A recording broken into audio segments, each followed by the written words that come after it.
ये है Puerto ग्रांते jail, Mexico की सबसे सख्त और सुरक्षित जेलों में से एक। इस जेल की सबसे खास बात थी यहाँ की सिक्योरिटी। हर एक कैदी पर 2 गार्ड तैनात थे। ऐसा इसलिए क्योंकि यहाँ मैक्सिको के सबसे खतरनाक अपराधियों को रखा जाता था। इन अपराधियों में ड्रग माफिया के बड़े गैंग लीडर भी शामिल थे। ये आम अपराधी नहीं थे, ये वे लोग थे जिनके पास हजारों की संख्या में हथियारबंद लोग और फॉलोअर्स थे।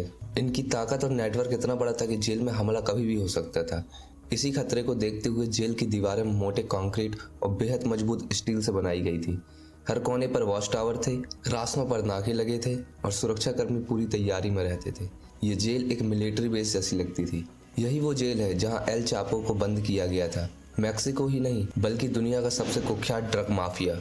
वह सिनालोआ कार्टेल का मुखिया था, एक ऐसा गिरोह जो पूरी दुनिया में खतरनाक माना जाता है। इसका नाम मैक्सिको की सिनालोआ राज्य पर रखा गया था, जहां से ये नेटवर्क शुरू हुआ था। एल चापो को पहली बार 1993 में भारी मशक्कत के बाद गिरफ्तार किया गया, लेकिन जेल के अंदर भी वो अपना साम्राज्य चलाता रहा रिश्वत के जरिए। उसने जेल के हर गार्ड और अधिकारी को मोटी रकम दी, जिससे उसे जेल में हर तरह की सुविधा मिलने लगी। वो आलीशान जिंदगी जी रहा था। दारू, औरतें, पसंद का खाना, सब कुछ जेल में ही उपलब्ध था।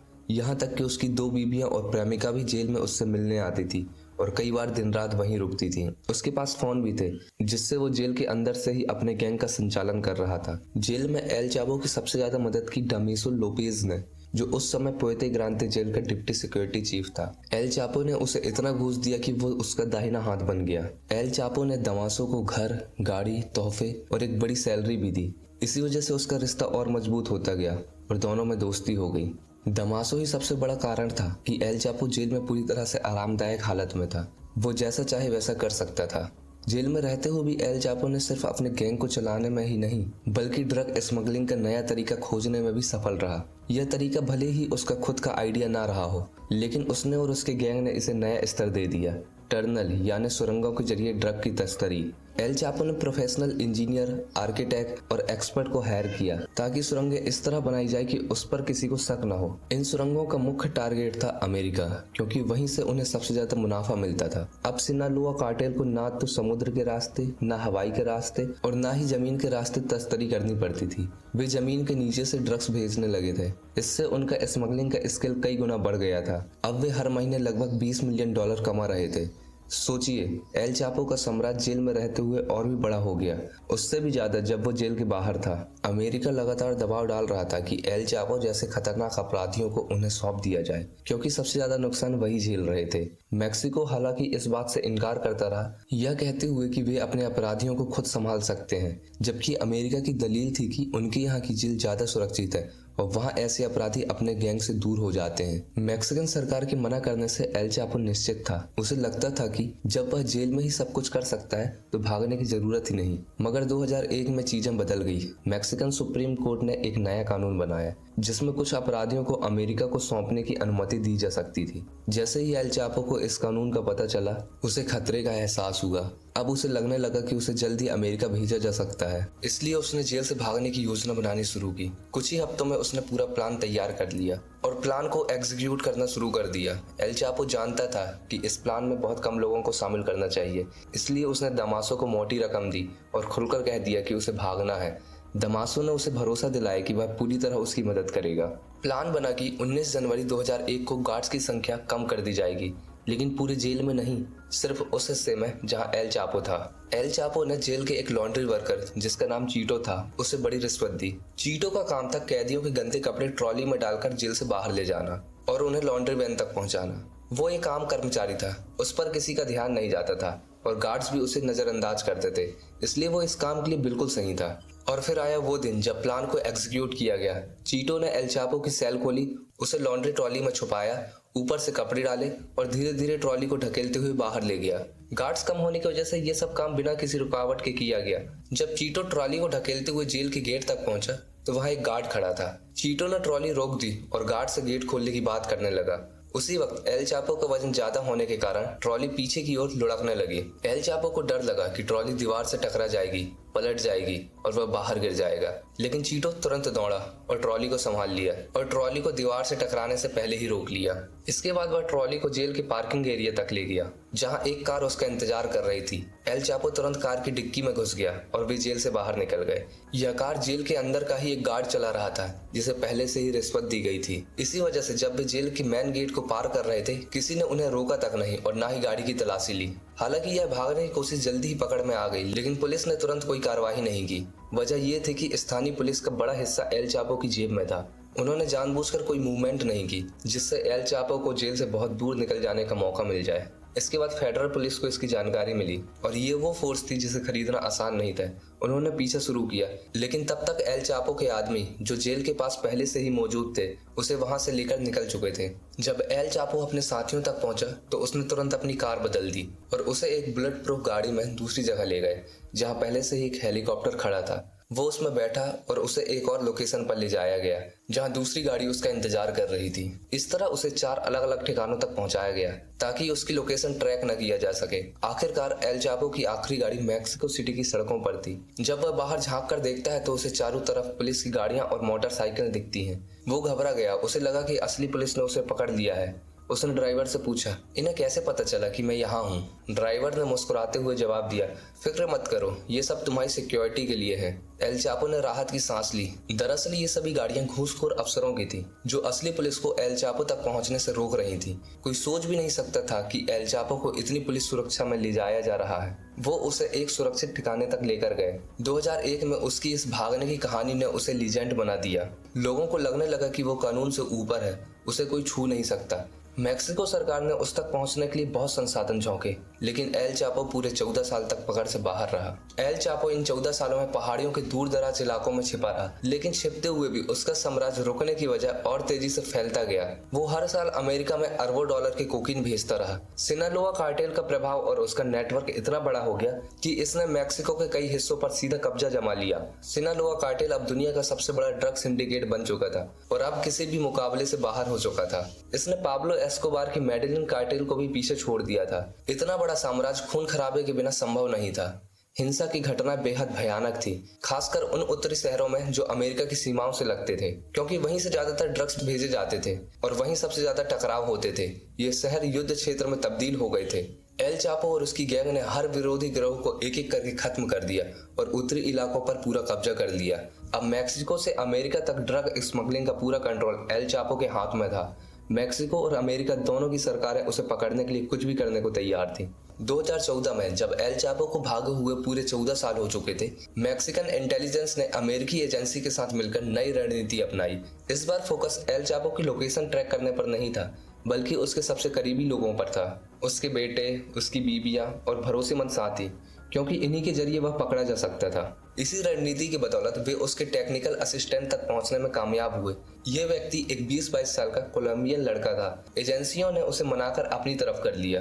उसके जरिए एजेंसियों ने एल चापो के गैंग के द्वारा इस्तेमाल की जा रही इनक्रिप्टेड कम्युनिकेशन सिस्टम को हैक कर लिया। अब उन्हें एल चापो की लोकेशन का अंदाजा लग चुका था। वह सिनालोआ के एक सेफ हाउस में छिपा हुआ था, जो उसी का एरिया माना जाता है।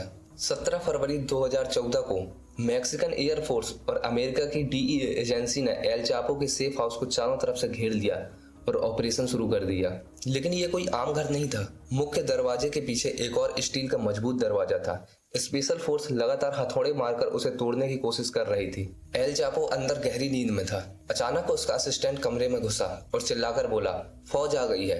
एल चापो एकदम से उठ गया और उसे बाहर के दरवाजे पर हो रही शोर की आवाजें साफ सुनाई दे रही थीं। बाहर खड़ी फोर्स ने खिड़कियों से घर के अंदर हलचल देख ली थी। उन्हें लगा कि अंदर लोग भागने की कोशिश कर रहे हैं, तो उन्होंने दरवाजा और जोर से पीटना शुरू कर दिया। घर की खिड़कियां छोटी और बुलेट प्रूफ थी, इसलिए पूरी कोशिश दरवाजा तोड़ने पर ही केंद्रित थी। आखिरकार दरवाजा टूट गया और फोर्स हथियार ताने हुए अंदर घुस गई। सबको जमीन पर लेटने का हुक्म दिया, लेकिन जब उन्होंने घर की तलाशी ली तो अंदर कोई भी नहीं था। उन्होंने हर कमरा, हर कोना छान मारा, लेकिन वहां कोई नहीं मिला। ये चौंकाने वाला था, क्योंकि बाहर से उन्होंने घर के अंदर परछाई देखी थी। तो सवाल ये था, एल चापो गया कहाँ? असल में उसका असिस्टेंट जब उसे जगाने आया, एल चापो सीधे बाथरूम की ओर गया। वो वहां छिपने नहीं, बल्कि एक गुप्त सुरंग के रास्ते भागने गया था। एल चापो का गैंग सिर्फ ड्रग स्मगलिंग में नहीं, सुरंग बनाने में भी एक्सपर्ट बन चुकी थी। उसके हर सेफ हाउस के नीचे ऐसी ही सुरंगें थी ताकि छापा पड़ने पर वो तुरंत फरार हो सके। इस बार भी एल चापो बाथटब के नीचे बनी सुरंग से भाग निकला। जब एल चापो सुरंग में घुस गया तो उसने बाथटब को वापस अपनी जगह पर खींचकर बंद कर दिया। हाइड्रोलिक सिस्टम की मदद से बाथटब आसानी से ऊपर नीचे होता था, लेकिन बिना जानकारी के कोई अंदाजा नहीं लगा सकता था कि यहाँ एक सुरंग है। इसी वजह से स्पेशल फोर्स को घर की तलाशी में काफ़ी वक्त लग गया। अंत में जब उन्होंने बाथरूम की दीवारों और फ्लोर को ध्यान से देखा तब जाकर उन्हें छिपा हुआ रास्ता मिला, लेकिन तब तक देर हो चुकी थी। एल चापो, उसकी पत्नी, उसका असिस्टेंट और उसका शेफ चारों उस सुरंग के रास्ते भाग चुके थे। इस बार एल चापो ने किसी पहाड़ी ठिकाने की जगह एक आम भीड़भाड़ वाली जगह जाने का फैसला किया। वो गया मैक्सिको के एक तटीय शहर मजाटलॉन में, जो कि एक टूरिस्ट डेस्टिनेशन है। वहाँ कोई सोच भी नहीं सकता था कि इतना बड़ा अपराधी छिपा हो सकता है, लेकिन एल चापो को एक बात का अंदाजा नहीं था। उसका कम्युनिकेशन नेटवर्क पहले ही हैक हो चुका था। उसे लगा था कि पुलिस उसके पीछे सेफ हाउस तक बस किस्मत से पहुंच गई थी। उसे ये नहीं मालूम था कि अब वह कहीं भी जाए एजेंसियां उसे ट्रैक कर सकती थी। उसके फरार होने के सिर्फ 5 दिन बाद 22 फरवरी 2014 को मैक्सिकन और अमेरिकन एजेंसी ने उसे मजाटलॉन के मिरामार होटल में पकड़ लिया। वो अपने कमरे पर आराम कर रहा था। उसके पास कोई बॉडीगार्ड नहीं था, कोई सुरक्षा नहीं थी। उसे बिल्कुल भी उम्मीद नहीं थी कि इतनी जल्दी उसका पता लगा लेंगे, क्योंकि उसे ये तक नहीं पता था कि उसका फोन नेटवर्क हैक हो चुका था। दूसरी गिरफ्तारी के बाद एल चापो को अल्ताप्लानो जेल में रखा गया, जो कि मैक्सिको की सबसे सुरक्षित और हाई सिक्योरिटी जेल थी। अब आप सोच रहे होंगे कि उसे पहली बार भी यहीं क्यों नहीं रखा गया, तो इसका जवाब है एल चापो की पहली गिरफ्तारी 1993 में हुई थी और उस वक्त अल्ताप्लानो जेल अभी नई नई बनी थी और उतनी मजबूत भी नहीं थी जितनी 2014 में थी। अल्ताप्लानो जेल एक मिलिट्री बेस जैसी थी। चारों तरफ वॉच टावर, हर टावर में 3 से 4 हथियारबंद गार्ड, भारी सुरक्षा और एडवांस टेक्नोलॉजी। जेल की बाहरी दीवारें सिर्फ लोहे की जाल नहीं थी, वो 2 या 3 लेयर में थी और कई जगहों पर मोटा कंक्रीट भी लगाया गया था जिसकी मोटाई 1 मीटर तक थी।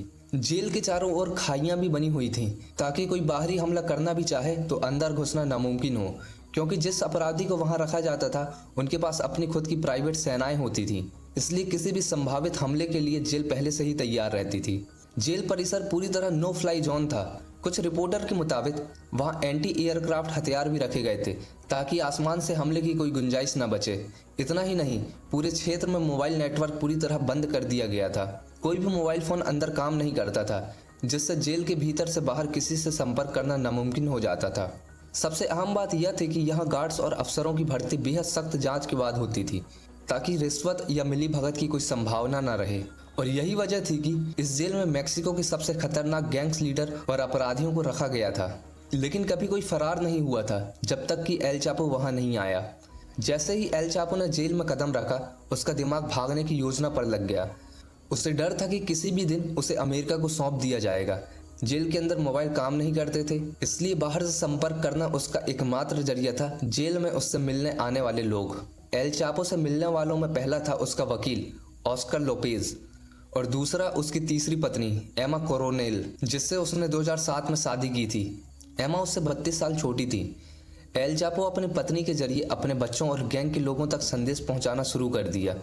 उसके चारों बेटे गैंग में पहले ही अहम भूमिका निभा रहे थे, लेकिन उसकी गिरफ्तारी के बाद कोई भी सामने आकर पूरी लीडरशिप नहीं संभाल पाया। एल चापो के पास एक और आदमी था जो उसके परिवार का नहीं था, जिसे वो अपना राइट हैंड मानता था, दमासो लोपेज। वही दमासो जो पुएंते ग्रांते जेल में सिक्योरिटी का डिप्टी चीफ था और जिसने 2001 में एल चापो को जेल में पूरी तरह आज़ादी दे रखी थी। जब एल चापो पहली बार भागा, दमासो पर मिलीभगत का आरोप लगा और उसे नौकरी से निकाल दिया गया। सरकारी नौकरी में उसकी वापसी असंभव हो गई थी, लेकिन दोनों की गहरी दोस्ती थी, इसलिए एल चापो ने उसे अपने गैंग में शामिल कर लिया। समय के साथ दमासो की हैसियत बढ़ती गई और एल चापो के दूसरी बार जेल जाने के बाद वह पूरे कार्टेल का लीडर बन गया, एक सिक्योरिटी ऑफिसर से दुनिया के सबसे खतरनाक ड्रग सिंडिकेट का मुखिया। दमासो का सफर यहीं से शुरू हुआ। अब एल चापो ने जेल के अंदर से दमासो और अपने बच्चों के साथ संपर्क शुरू किया अपनी पत्नी के जरिए। दमासो और उसके बेटे एक भागने की योजना पर काम करने लगे और चूंकि दमासो खुद कभी एक सिक्योरिटी अधिकारी रह चुका था, वो जेल की व्यवस्था, खामियां और सिक्योरिटी का स्तर अच्छी तरह जानता था, जो उसे इस योजना में बढ़त देता था। और दूसरी ओर एल चापो दिन का ज्यादातर समय अपनी जेल में ही बिताता था। उसे सिर्फ 1 घंटे के लिए बाहर जाने की इजाजत थी। उसके पैर में हमेशा एक GPS ट्रैकर लगा रहता था। उसकी सेल 24 घंटे कैमरे की निगरानी में थी हालांकि सावर के पास एक छोटी सी दीवार थी जो कि प्राइवेसी देती थी, लेकिन हर हरकत रिकॉर्ड होती थी। एल चापो को पता था कि इस जेल से भागना लगभग नामुमकिन है, लेकिन फिर भी उसने ठान लिया था कि वह किसी भी कीमत पर बाहर निकलेगा। और जब बात एल चापो और उसकी गैंग की हो तो सुरंग योजना में शामिल होना तय था। लेकिन बड़ा सवाल ये था, सुरंग खोदी कहाँ जाएगी और कैसे। इस बार खुदाई जेल के अंदर से नहीं बल्कि बाहर से अंदर की तरफ करनी थी। ये इतिहास में शायद पहली बार हो रहा था। आमतौर पर जब कैदी जेल से भागते हैं तो अंदर से खुदाई करके बाहर निकलते हैं, लेकिन यहाँ एक कैदी के लोग बाहर से सुरंग खोद रहे थे ताकि वो जेल से बाहर निकल सके। इस प्लान का पहला स्टेप था जेल के बाहर कोई जमीन या प्रॉपर्टी खरीदना, एक ऐसी जगह जो जेल से काफ़ी करीब हो ताकि वहां से खुदाई शुरू की जा सके, लेकिन इतनी पास भी नहीं कि किसी को शक हो जाए। समस्या ये थी कि अल्ताप्लानो जेल एक सुनसान दूर दराज इलाके में बनी हुई थी और उसके चारों तरफ सिर्फ खेत और खाली जमीन थी। कोई इमारत आसपास नहीं थी, एक बड़ी जेल जो बिल्कुल अकेली खड़ी थी। काफ़ी खोजबीन के बाद एल चापो की गैंग को एक खाली कंस्ट्रक्शन साइट मिली जो जेल से लगभग 1.5 किलोमीटर दूर थी। संभावना है कि वो जमीन कभी किसानों के इस्तेमाल में आती थी। वहाँ अधूरी बनी एक संरचना थी जिस पर कोई ध्यान नहीं देता। गैंग ने वो जमीन खरीद ली और एक भरोसेमंद आदमी के नाम पर रजिस्टर करवा दी। अब उनके पास खुदाई शुरू करने का बेस था, लेकिन असली चुनौती अभी बाकी थी। एल चापो की सेल तक खुदाई करना कोई आसान काम नहीं था। उसकी सेल 24 घंटे निगरानी में रहती थी, और अगर मान लो सुरंग सेल तक पहुंच भी जाए तो उसे बाहर कैसे निकाला जाएगा। एकमात्र ब्लाइंड स्पॉट था वो छोटा सा सावर एरिया जो सेल के अंदर एक छोटी सी दीवार के पीछे था, इसलिए सुरंग को एग्जैक्ट सिर्फ उसी छोटे एरिया में बनाना था। अब समस्या ये थी कि जेल की बाहरी दीवारों से लेकर उस सावर तक 1.5 किलोमीटर लंबी सुरंग खुदाई करनी थी बिना अंदर कुछ देखे, और एकदम सटीक उसी छोटे हिस्से तक पहुंचना था। एल चापो की सेल तक पहुंचना ही एक बड़ी उपलब्धि होती, उस सावर स्पॉट तक पहुंचना तो और भी नामुमकिन था। तभी एल चापो को एक ज़बरदस्त आइडिया आया। वही जीपीएस ट्रैकर जो उसके पैर में जेल के नियमों के तहत लगा हुआ था, उससे प्रेरित होकर उसने सोचा क्यों ना एक अलग जीपीएस डिवाइस चुपके से अंदर पहुंचाया जाए। प्लान ये था कि एक छोटा सा जीपीएस डिवाइस जेल के अंदर उसके पास पहुंचाया जाए जिसे वो सावर वाले हिस्से पर रख देगा। बाहर से खुदाई कर रहे लोग उस सिग्नल को पकड़कर ठीक उसी पॉइंट पर सुरंग ला सकेंगे। प्लान एकदम परफेक्ट था, लेकिन सबसे बड़ी दिक्कत थी जीपीएस को जेल में स्मगल कैसे किया जाए। अल्ताप्लानो जेल मैक्सिको की सबसे सिक्योर जेल थी। वहाँ कुछ भी अंदर ले जाना लगभग नामुमकिन था। भीतर और बाहर कई चेक पॉइंट्स थे जिसे पार करना बिना पकड़े बहुत ही मुश्किल था। कोई भी ऐसी चीज अंदर नहीं जाने दी जाती थी जिसे भागने के लिए हथियार के तौर पर इस्तेमाल किया जा सके। तभी एल चापो को एक और स्मार्ट आइडिया आया। उसने अपनी पत्नी को कहा कि गैंग को बताए जीपीएस डिवाइस एक घड़ी में छुपाकर भेजा जाए, एक सिंपल वॉच जिसमें डिवाइस फिट किया गया। उसकी पत्नी घड़ी आसानी से जेल के अंदर ले आई।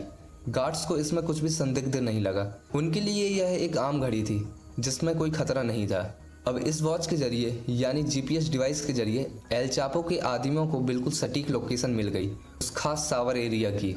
खुदाई पहले से शुरू हो चुकी थी, लेकिन अब उन्हें एकदम सही दिशा में खुदाई जारी रखने का एक पक्का संकेत मिल गया था। जैसा कि पहले बताया गया था, एल चापो का गैंग सुरंग खोदने में एक्सपर्ट था, लेकिन इस बार जो सुरंग उन्होंने बनाई थी वो किसी भी नज़रिए से साधारण नहीं थी।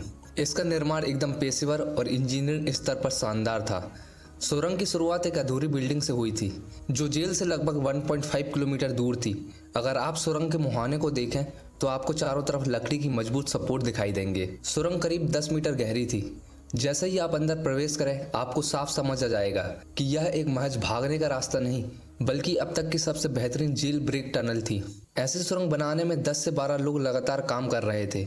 सबसे पहले सुरंग के अंदर वेंटिलेशन सिस्टम तैयार किया गया। इसके लिए पूरे रास्ते में वेंटिलेशन पाइप बिछाए गए और एक एयर पंपिंग मशीन सुरंग के मुहाने पर लगाई गई। इसके अलावा उन्होंने सुरंग में हजारों बल्ब लगाए ताकि खुदाई के दौरान रोशनी बनी रहे। एक बिजली का जनरेटर भी लगाया गया था जिसे छुपाने के लिए उसे एक सीमेंट ग्रिलिंग टेबल की तरह बनाया गया ताकि ऊपर से देखने पर कोई शक न हो। सुरक्षा के लिहाज से ये बहुत जरूरी था क्योंकि जेल ज़्यादा दूर नहीं थी। अगर गार्ड अचानक से जांच करते तो कुछ भी संदिग्ध न दिखे। इस ऑपरेशन का स्केल बेहद बड़ा था। हजारों वेंटिलेशन पाइप, हजारों बल्ब और मिट्टी जमीन से निकाली गई थी। इन सबको ऐसे हटाया गया था कि ना तो कोई देखा ना किसी को शक हुआ, जबकि जेल से इतनी कम दूरी और चारों तरफ खुले मैदान होने के बावजूद वॉच टावर से किसी को कुछ नजर नहीं आया। इससे साबित होता है कि एल चापो के लोगों ने इस ऑपरेशन की हर एक चीज बहुत सोच समझकर प्लान की थी। इतना ही नहीं, सुरंग के अंदर एक रेल लाइन भी बनाई गई थी जिस पर एक खास डिज़ाइन की खुदाई वाली गाड़ी चलती थी। ये गाड़ी एक तरह की मोटरसाइकिल से जुड़ी हुई थी, जिससे खुदाई के दौरान मिट्टी निकाली जाती थी और बाद में यही गाड़ी एल चापो के भागने के लिए इस्तेमाल की जानी थी। जब तक खुदाई चल रही थी, एल चापो अंदर से बेचैन था। उसे हर वक्त यह डर रहता था कि उसे अमेरिका को सौंप न दिया जाए। इसी वजह से वो अपने लोगों को बार बार चिट्ठियां भेजता और पूछता, इतना समय क्यों लग रहा है। जवाब हमेशा यही होता, काम आसान नहीं है, सब कुछ सावधानी और प्लानिंग से करना जरूरी है। आखिरकार जून 2015 को एल चापो को खबर मिली, सुरंग लगभग पूरी हो चुकी है। उसने अपने भागने की तारीख तय की, 4 जुलाई 2015। लेकिन यही सवाल उठा, 4 जुलाई ही क्यों? क्योंकि 4 जुलाई अमेरिका का इंडिपेंडेंस डे होता है। एल चापो इस दिन को चुनकर अमेरिका को चिढ़ाना चाहता था। वह दिखाना चाहता था कि जब अमेरिका अपनी आज़ादी मना रहा हो, वो उसी दिन उनकी नाक के नीचे से फरार हो गया। उसे अमेरिका से गहरी नफरत थी, हालांकि उसकी कमाई वहीं से थी। वह जानता था कि अमेरिकी एजेंसियां उसे किसी भी कीमत पर चाहती हैं और लगातार मैक्सिकन सरकार को बोल रही थी कि उसे अमेरिका को सौंप दिया जाए। मगर अफसोस, 4 जुलाई को सुरंग पूरी नहीं हो सकी। काम अधूरा था, इसलिए ऑपरेशन को 1 हफ्ते के लिए टाल दिया गया। और फिर आया वो दिन, 11 जुलाई 2015। अब एल चापो को जेल से भागे हुए लगभग 16 महीने हो चुके थे। उस रात की सीसीटीवी फुटेज बताती है कि एल चापो अपनी सेल पर बैठा हुआ था और एक कॉमेडी शो टैबलेट पर तेज आवाज से देख रहा था, ताकि बाहर सुरंग से हो रही खुदाई की आवाज दब जाए। वो बार बार उठता, कमरे में घूमता और अपनी टीम के इशारे का इंतजार करता। रात के 8 बजे एल चापो बिस्तर के किनारे बैठा, जूते पहने और सीधे शावर एरिया की ओर गया, जो जेल का एकमात्र हिस्सा था जहां कैमरे की नजर नहीं पहुंचती थी। और उसी पल से एल चापो गायब हो गया। एल चापो सुरंग में घुसा, सीढ़ियों से बाहर उतरा, जहां उसकी पत्नी का भाई पहले से मौजूद था। उसने एक छोटी सी ट्रॉली जैसी गाड़ी की तरफ इशारा किया और कहा, जल्दी बैठो। एल चापो उस पर बैठ गया और पूरी रफ्तार से सुरंग के दूसरे सिरे की ओर निकल पड़ा। जब वो सुरंग से बाहर पहुंचे तो वहां एक ईंटों की बिल्डिंग से ऊपर निकला, जहां पहले से ही 4 पहिए वाली बाइक तैयार खड़ी थी। वो उस पर सवार हुआ और अपने आदमियों के साथ तेजी से वहां से रवाना हो गया। जेल गार्ड को एल चापो के फरार होने का पता लगने में पूरे 40 मिनट लग गए। उन्होंने मॉनिटर पर देखा कि एल चापो अपनी सेल में नहीं है। शुरू में उन्हें लगा कि शायद वो शावर एरिया में छुपा हो, लेकिन जब उन्होंने दीवारों के पास सुरंग का मुहाना देखा तो वो हक्के बक्के रह गए। तुरंत जेल में अलार्म बजा, पूरे सिस्टम को हाई अलर्ट पर डाल दिया गया, मगर तब तक बहुत देर हो चुकी थी। एल चापो तब तक बहुत दूर निकल चुका था। वो एक बड़ी ट्रक तक पहुंचा, जिसमें वो ट्रेलर के अंदर छिप गया। उसके आदमी ने ट्रेलर को अच्छे से बंद कर दिया ताकि बाहर से कोई देख न सके। ट्रक लगभग 2 घंटे चला और एक ऐसी जगह पहुंचा जिसे सैन जुआना कहा जाता है, जो कोरेटेरो नामक क्षेत्र में था। वहां एल चापो एक प्राइवेट जेट पर बैठा, जिसका पायलट बेहद भरोसेमंद आदमी था। इस बार एल चापो ने कोई रिस्क नहीं लिया। उसने 2 जेट प्लान किए, एक उसे असली जगह ले जाने के लिए और दूसरा लोगों को भ्रमित करने के लिए, ताकि अगर कोई पीछा कर रहा हो तो गुमराह हो जाए। एल चापो ने खुद को सिनोलुआ पहाड़ी में बने अपने खुद के सुरक्षित ठिकानों में छुपा लिया, जिसे वो स्काई कहते थे, जो एल चापो के लिए सबसे सुरक्षित और मजबूत जगह थी। लेकिन इस बार उसकी भागने की खबर ने मैक्सिकन सरकार की पूरी दुनिया में फजीहत कर दी। 1 साल पहले ही उन्होंने एल चापो की गिरफ्तारी को ड्रग्स और अपराध के खिलाफ सबसे बड़ी जीत बताया था। अब सरकार ने अपने बड़े हिस्से की ताकत और संसाधन एल चापो को पकड़ने में झोंक दिए। अगर एल चापो वहीं छिपा रहता तो शायद उसे पकड़ना मुश्किल होता, लेकिन उसने बार बार एक गलती की। वो बार बार अलग शहरों में जाता, अपने गैंग के ठिकानों पर पहुंचता, लोगों से मिलता, आदेश देता, ताकि अपनी पकड़ और लीडरशिप बनाए रख सके। लेकिन यही आदत उसके लिए सबसे बड़ी कमजोरी बन गई। एल चापो की मूवमेंट को ट्रैक करना अब आसान होता जा रहा था, खासकर इसलिए क्योंकि मैक्सिकन एजेंसियों को अमेरिकी सहयोग मिल रहा था। अमेरिकी एजेंसियों ने मॉनिटर और ट्रैकिंग के लिए एडवांस टेक्नोलॉजी दी, जिससे एल चापो की हर हरकत पर नजर रखना और भी सटीक हो गया।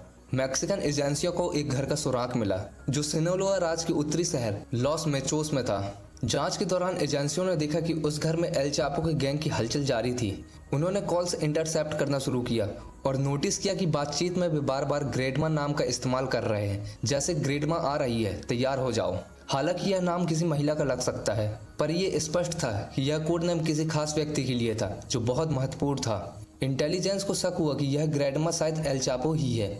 अगले दिन वहां 3 गाड़ियों का काफिला आया, जो साफ दिखाता था कि कोई बड़ा आदमी उस घर में पहुंचा है। जब पहली बार ये गाड़ियां आई तो सीधे गैराज में चली गईं।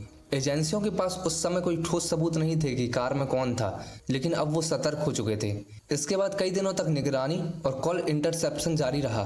धीरे धीरे लगभग उन्हें पूरी तरह यकीन हो गया कि यहाँ एल चापो ही छुपा है। धीरे धीरे यह शक और पक्का तब हो गया जब एक कॉल में जो आवाज सुनी गई वह एल चापो जैसी ही लग रही थी। साथ ही इतनी सुरक्षा और तैयारी सिर्फ उसी के लिए हो सकती थी, किसी और के लिए नहीं।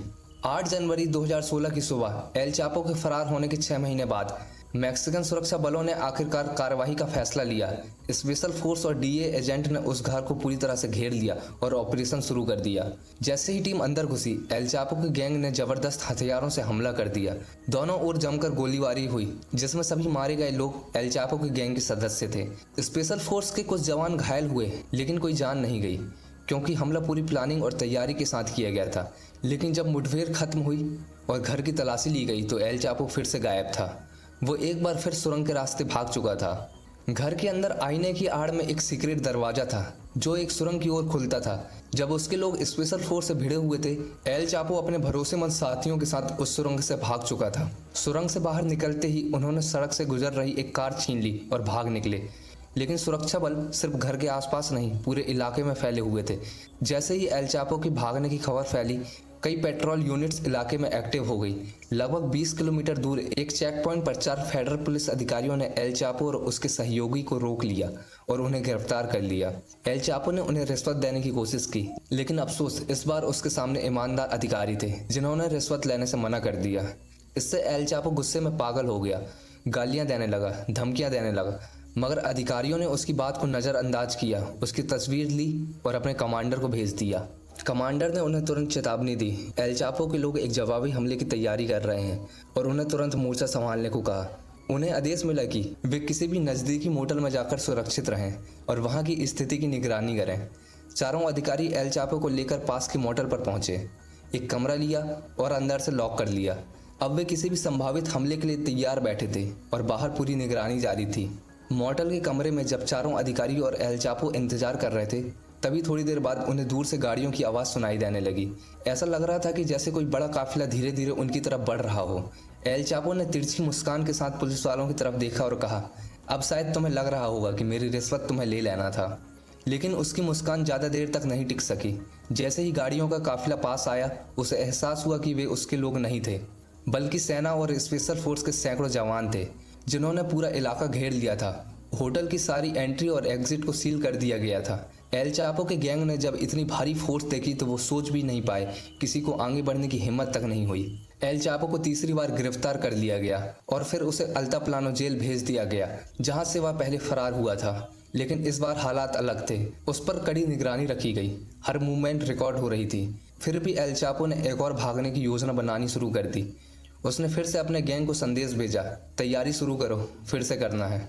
कुछ गैंग मेंबर का कहना था उन्होंने वाकई सुरंग की योजना पर काम करना शुरू कर दिया था और इस बार भी वही तरीका अपनाया जा रहा था। लेकिन अब मैक्सिकन सरकार थक चुकी थी। उन्होंने तय कर लिया था कि एल चापो को अमेरिका सौंप दिया जाएगा, क्योंकि यही एकमात्र रास्ता बचा था। वो आदमी जिसने 2001 में पुएर्तो ग्रांते जेल से भागा, फिर 14 साल तक पकड़ से बाहर रहा, फिर बाथटब के नीचे बनी सुरंग से फरार हुआ और आईने के पीछे सुरंग बनाकर फिर से भाग निकला। उसे रोकना अब मैक्सिको के लिए लगभग नामुमकिन हो चुका था। अगर वह मैक्सिको में रहा तो फिर किसी दिन भाग निकलेगा, क्योंकि उसके आदमी हर जगह फैले हुए थे। मगर अमेरिका में वह कुछ नहीं कर पाएगा। वहाँ ना कोई रिश्वत लेगा, ना कोई सुरंग खोदेगा। और यही वजह थी कि कोर्ट उसे अमेरिका भेजने की प्रक्रिया में लग गया। लेकिन अक्टूबर 2016 में जो जज उसके केस पर काम कर रहे थे, उसकी हत्या कर दी गई। इस वजह से उसे अमेरिका सौंपने की प्रक्रिया 1 साल तक टल गई। फिर जनवरी 2017 में अचानक एक दिन एल चापो को जेल से बाहर निकालकर हथकड़ियां पहनाई गई और उसे हेलीकॉप्टर में बिठाकर ले जाया गया। उसे समझ नहीं आया कि क्या हो रहा है। कुछ देर बाद जब प्लेन न्यूयॉर्क में उतरा, एल चापो इधर उधर देखने लगा, हैरान, चुप और बेबस। उसने डीईए एजेंट से पूछा, मैं कहाँ हूँ? एजेंट ने जवाब दिया, तुम न्यूयॉर्क में हो। यही वह क्षण था जब दुनिया का सबसे ताकतवर ड्रग माफिया चुपचाप आंसुओं से भरी आंखों के साथ नीचे उतरा। एल चापो का ट्रायल अमेरिका में चला और काफी लंबा चला। इस दौरान कई गवाह, सबूत और चौंकने वाले खुलासे सामने आए। आखिरकार 2019 में एल चापो को उम्र कैद की सजा सुनाई गई। आज एल चापो अमेरिका के सबसे सख्त जेल ADX में बंद है। ये जेल कोलोराडो में स्थित है और इसे अमेरिका की सबसे सुरक्षित जेल मानी जाती है। यहाँ ऐसे कैदियों को रखा जाता है जो सबसे ज़्यादा खतरनाक होते हैं।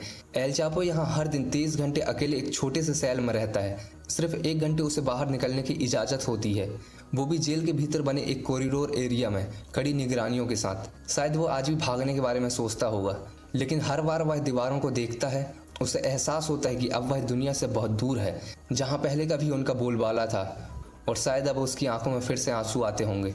तो दोस्तों, यहीं ख़त्म होती है एल चापो की हैरान कर देने वाली असली कहानी। अगर आपको वीडियो पसंद आई हो तो लाइक करें और अगली ऐसी ही सच्ची कहानियों के लिए जुड़े रहें। धन्यवाद।